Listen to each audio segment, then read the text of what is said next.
my name is Winnie Subak. Today I'm gonna show you how to cook two recipes. Here we have the chicken wings with oyster sauce, and this one is the chop suey. Those are the ingredients of chicken wings with oyster. First we have the cooking oil, the ginger, the chicken wings, but this chicken wings is already marinated with honey.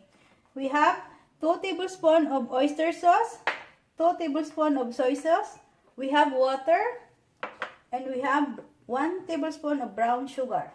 Here we have the chop suey. Those are the ingredients. Here we have cooking oil, cornstarch, water, 1 tablespoon of soy sauce, 1 tablespoon of oyster sauce, onion chop, garlic, salt and pepper to taste. We have braised chicken. We have quail eggs. We have beans, carrots, Chinese cabbage, broccoli, baby young corn. We have vegetable pea, and we have the chayote. We have the red bell pepper and cauliflower. Now we have to start cook the the chicken wings first. Okay, now we have to heat the pan, and then put the cooking oil.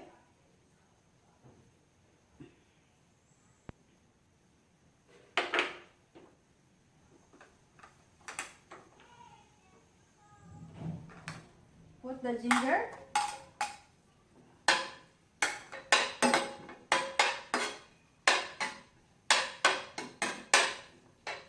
Okay, the ginger.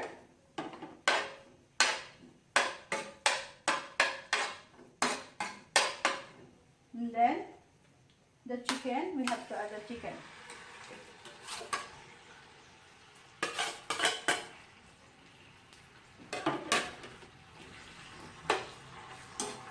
Then we have to saute a little bit or until the chicken is golden brown.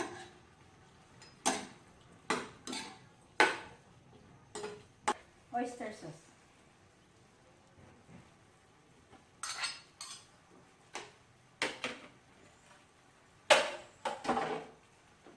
Then we have to mix it.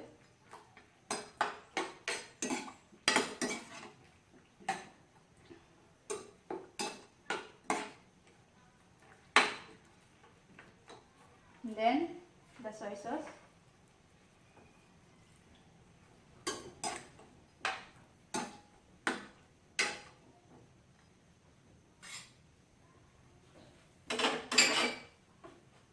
You have to put the fire on the medium. And then you have to mix it a little bit. Oh wow, you can see. Smell it. Smell the good aroma of honey and ginger together.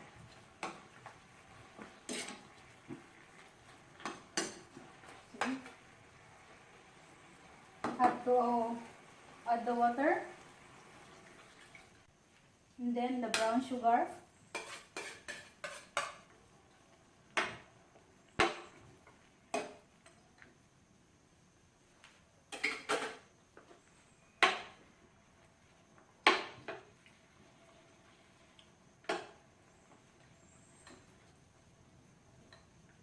And then this one we have to cover it or leave it for 2 minutes, and we have to cover until the chicken is tender. We have to leave it here. We have to cover. Now have to go to the chop suey.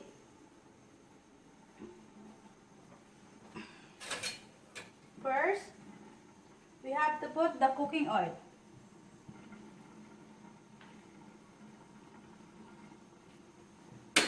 Then the onion.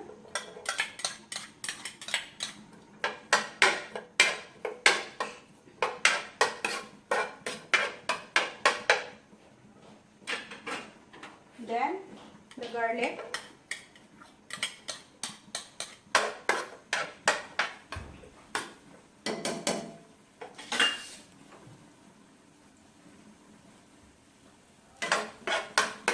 then the chicken breast.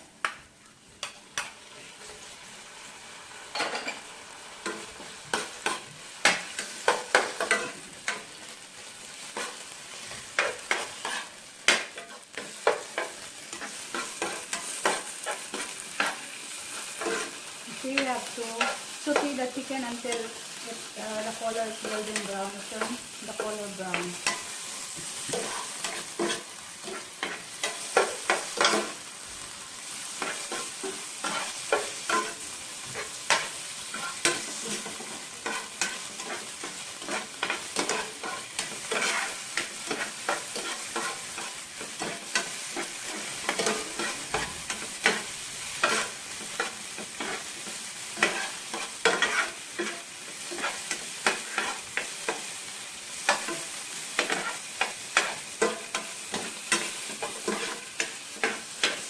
When the chicken is already golden brown, we have to put little bit of salt and pepper to taste. Little bit. The half one after we have to put when the vegetables are already done. Next, we have to add the spices.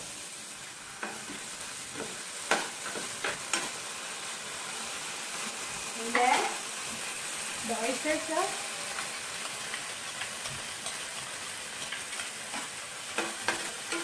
You have to mix it together.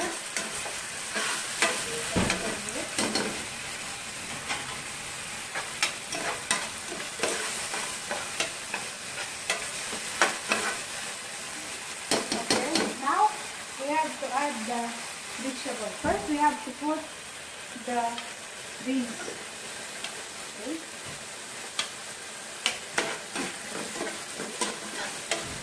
And then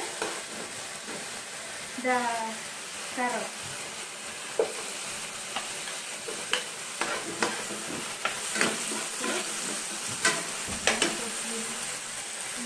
Put in a flour for you.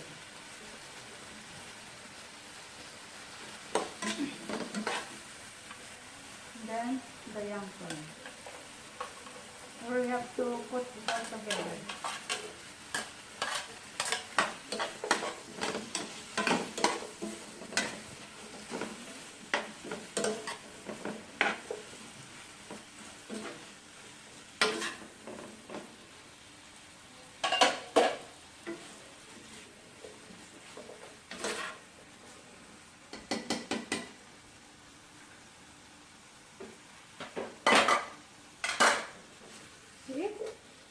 Wow, it's nice color. Now we have to put the water. A bit of water.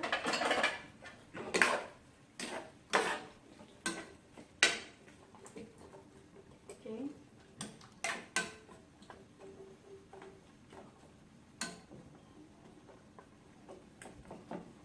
Then the cornstarch. You have to mix it first because it's already not dissolved very well.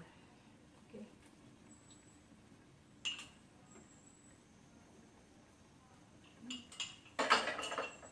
See? Oh wow.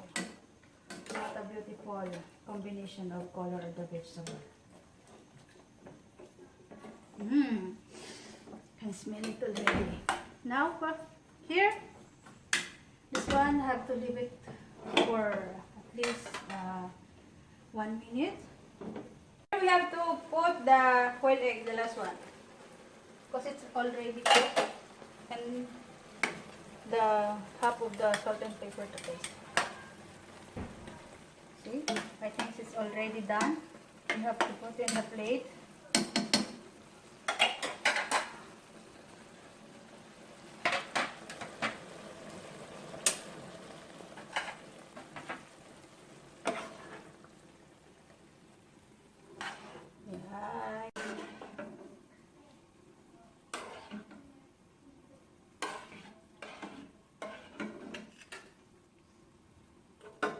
Okay, put here. I will check the chicken. Wow, it's already done.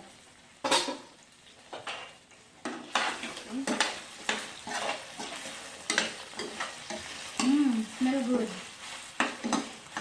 Okay, this one is already done. To put in a serving plate.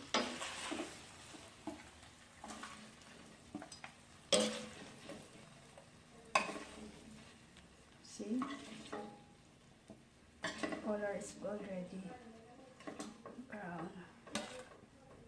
Here we have to sprinkle it with, have to garnish with this spring onion.